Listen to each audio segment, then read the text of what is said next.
Ah non, mais de toute façon, Pedro, si tu veux être freelance, il faut que tu sois soit développeur, soit graphiste. Sinon, t'as aucune chance. Faux!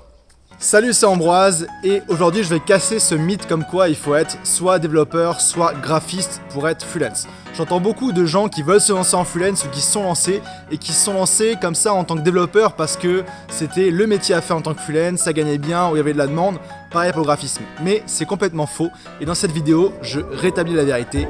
C'est parti!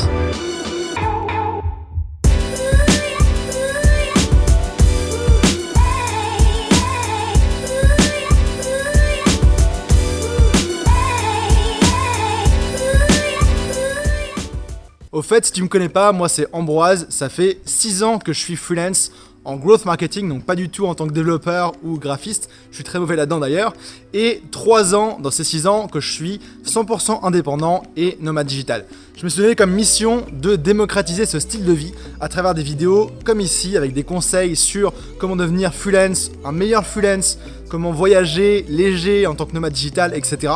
Donc si tu veux recevoir mes conseils sans faute tous les mercredis, je t'invite à cliquer sur le bouton s'abonner en dessous de cette vidéo. Il est rouge, tu cliques s'abonner, tu fais la petite cloche et tu seras notifié et tu rateras aucun de mes conseils. Donc pour commencer la vidéo, je vais te rappeler un petit peu les principes du freelancing parce que j'ai l'impression que si tu te poses cette question-là, c'est qu'il y a des choses que tu n'as peut-être pas clarifiées, etc. Donc le freelancing, c'est très simple à la base. C'est en tant que freelance, tu offres une ou plusieurs de tes compétences à des clients, des entreprises en général, qui en ont besoin. Donc tu réponds à leurs besoins grâce à tes compétences. Or, les entreprises ont des besoins hyper variés en termes de freelance. Ils vont avoir besoin parfois de personnes, oui en développement, oui en graphisme, mais aussi en marketing, sinon personne ne connaîtra leurs produits, etc. En compta pour gérer tout ça, en gestion de projet, etc. Donc c'est un petit peu faux de dire qu'il n'y a que des développeurs et des graphistes en tant que freelance. Et d'ailleurs, je pense que de mon côté, j'estime que c'est moins de la moitié des freelance qui sont développeurs ou graphistes. Et il y a peut-être aussi un amalgame que les gens font en se disant que on sait qu'être développeur, c'est bien payé, il y a de la demande. Pareil pour le graphisme, mais est-ce que c'est vraiment la réalité? On va voir ça dans la suite de cette vidéo. Je voulais faire un petit aparté sur les différentes méthodes de tarification d'un freelance parce que c'est important de les connaître. Et si tu es à ce stade-là, je vais t'en parler rapidement. Donc il y a d'abord la tarification à l'heure. Ok, donc tu tarifies à l'heure. Tu as à la journée, on va en parler un petit peu plus tard, mais aussi au forfait. Donc là tu fais un forfait pour une prestation, etc. Ou alors quatrième version, à l'intéressement ou aux variables. Ça se fait beaucoup en marketing notamment. D'ailleurs, dis-moi en commentaire sous cette vidéo si tu veux que je te fasse une vidéo sur les 4 méthodes de tarification des freelances, comment choisir tes tarifs et ta structure, ça m'intéresse pas mal. Donc maintenant, en deuxième partie, je vais te parler du freelancing et des différents métiers. Maintenant qu'on a reclarifié qu'un freelance offrait ses services pour répondre à un besoin de l'entreprise, il faut réaliser que les entreprises ont des besoins vraiment divers. Et même si tu te disais avant que les freelances étaient soit des développeurs, soit des graphistes, c'est des projets souvent qui coûtent beaucoup d'argent. Donc il faut au moins des personnes pour gérer la partie gestion de projet, donc gérer le budget, gérer les échéances, mais aussi peut-être des personnes en comptabilité qui vont regarder le budget, les coûts, etc., etc. Donc même de toute façon, le freelancing, enfin le graphisme, les développements, c'est pas des métiers qui vivent tout seuls. Il y a d'autres métiers qu'il faut faire avant, après ou pendant, comme le marketing, la compta, gestion de projet, etc. Et d'ailleurs, j'ai identifié personnellement 6 grandes familles de métiers freelance qu'on peut faire à distance. Et tu vas voir que le développement et le graphisme, ce sont seulement 2 et à peine 2 familles de ces 6 métiers. Donc voilà les 6 familles. Tu as la première, c'est le marketing web. Moi, c'est ce que je fais de mon côté. Donc on a tout ce qui va être référencement, etc., etc., email marketing, réseaux sociaux, enfin tu vois le genre. Ensuite, on a, oui, les métiers du développement, mais il n'y a pas seulement développement, web, application, etc., etc. Il y a aussi tous les métiers qui vont toucher à la donnée, donc les analystes de données, les experts en AI, etc., etc. Troisième famille, tu vas avoir tout ce qui touche aux langues et à la traduction. Donc tous les métiers autour de la traduction, de la rédaction web, de la rédaction d'articles, de la révision, etc. Quatrième famille, c'est la gestion de projet. Parce que comme je te disais, tous ces projets de développement, de marketing, etc. ils coûtent cher, donc il faut bien les gérer. À la fois gestion de projet, mais aussi dans un mode plus agile, avec les product owners, les scrum masters, etc. Cinquième famille, c'est tout ce qui va être design et médias. Donc oui, tu as les graphistes, mais tu as aussi les illustrateurs, les designers, les photographes, les monteurs vidéo, les gens qui prennent les photos et les vidéos, les experts en effets spéciaux. Bref, il y a plein de familles il y a plein de métiers dans cette famille-là. Et 6e famille, ça va être tout ce qui va être un petit peu autre. Donc on va avoir notamment les assistants virtuels, on va avoir aussi les coachs, etc., etc. Si tu veux en savoir plus là-dessus, j'ai notamment fait une vidéo sur les 33 métiers pour freelance à distance. Je te mets le lien au-dessus de cette vidéo, je t'invite à cliquer et à regarder la vidéo après celle-ci si ça t'intéresse. A noter aussi que personnellement, j'ai accompagné plus d'une 50aine de freelance à se lancer et à décoller. Et je peux te dire qu'il y a environ 10-15% de ces personnes-là qui étaient des développeurs ou des graphistes. Donc même niveau statistique, je pense que c'est beaucoup moins important que de ce qu'on peut en voir.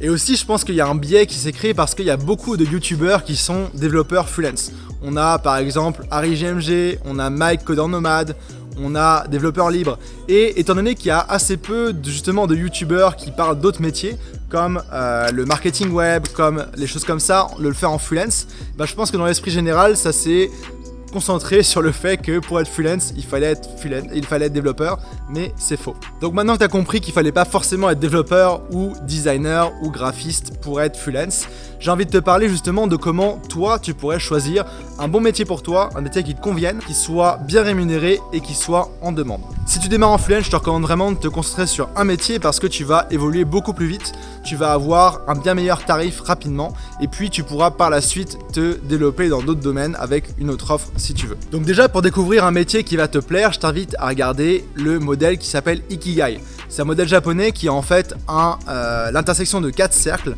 qui va te permettre de savoir ce que tu devrais faire en tant que freelance et même en général. Donc tu as le cercle, ce dans quoi tu es doué, ça c'est important, ce que tu aimes faire, très important aussi. Donc ça c'est la partie personnelle, donc ça c'est il faut que tu te listes un petit peu tes différentes affinités, etc. par rapport à ça, dans un contexte freelance. Ensuite tu vas avoir le cercle, ce dont le monde a besoin, donc en gros là où il y a la demande pour des compétences freelance, et ce pourquoi le monde est prêt à payer, donc là où tu pourrais être bien rémunéré. Donc basé là-dessus déjà, tu vas pouvoir trouver et préciser certains métiers qui vont plus te plaire que d'autres à faire en freelance. Ensuite, pour avoir plus d'informations sur quels métiers freelance sont plus ou moins bien payés, je t'invite à regarder l'excellent simulateur des TJM, taux journalier moyen du site freelance Crème de la Crème. Ça va permettre de voir pour différentes grandes familles de métiers à quoi ressemblent les tarifs journaliers moyens pour différents métiers. Par exemple, regarde pour moi en growth marketing, là, l'échelle de taux journalier moyen qu'il y a. Pour information, moi, je suis à peu près à 600 € par jour. Donc tu vois que je suis dans la partie senior des growth marketers. Donc c'est pas délirant, même si ça paraît un petit peu élevé. C'est que en tant que freelance, tu as des charges aussi à gérer et puis tu as plus de risques à assumer de ton côté. Donc basé là-dessus, tu dois avoir une liste déjà beaucoup plus précise et un ikigai bien plus ficelé sur quel métier tu devrais choisir en freelance. Si tu veux être développeur ou graphiste, il n'y a aucun problème, c'est des super métiers et il y a tellement de choses à faire là-dedans. Mais le but de cette vidéo, c'est vraiment d'élargir les horizons et que moins de personnes en fait se disent pour être freelance, il faut être développeur ou graphiste parce que c'est complètement faux. Et comme je te le répète, moi ça fait 6 ans que je suis freelance en tant que growth marketer et c'est un domaine que j'adore vraiment. Et comme je te dis, il y a la plupart des freelances qui ne sont pas graphistes ou développeurs, selon moi en tout cas. Si cette vidéo t'a aidé à comprendre que tu pouvais faire tout autre type de métier que freelance, graphiste ou développeur et qu'elle t'a apporté des conseils utiles, je t'invite à me laisser un pouce pour m'indiquer que ce genre de vidéo plaît. Si c'est toujours pas fait encore, je t'invite à t'abonner à la chaîne en cliquant sur s'abonner en dessous et la petite cloche. Comme ça, tous les mercredis, tu auras mes vidéos en premier et puis tu auras accès à mes conseils aussi en continu.